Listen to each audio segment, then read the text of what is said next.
ଅଯୋଧ୍ୟାରେ ପହଞ୍ଚିଲେ ପ୍ରଧାନମନ୍ତ୍ରୀ ନରେନ୍ଦ୍ର ମୋଦି। 10:30 ଅଯୋଧ୍ୟା ବିମାନ ବନ୍ଦରରେ ପହଞ୍ଚିଛନ୍ତି ମୋଦି।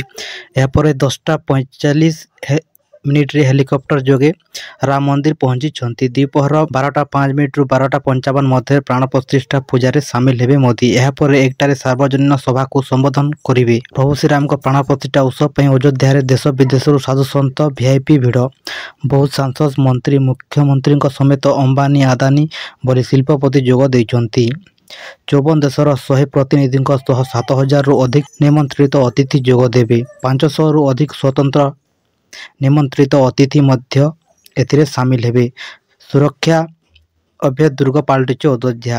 ପ୍ରବେଶ ମାର୍ଗରୁ ମନ୍ଦିର ପ୍ରାସଙ୍ଗ ପର୍ଯ୍ୟନ୍ତ ପ୍ରତି ସ୍ଥାନରେ ପୋଲିସ ଓ ଏଟିଏସ୍ କମାଣ୍ଡୋ ମୁତୟନ କରିଛନ୍ତି। ସଜାଗ ଅଛନ୍ତି ବ୍ଲାକ୍କ୍ୟାଟ୍ କମାଣ୍ଡୋ, 13 ସୁରକ୍ଷା କର୍ମୀ, ଆଣ୍ଟି-ବମ୍ବ ସ୍କ୍ୱାଡ୍।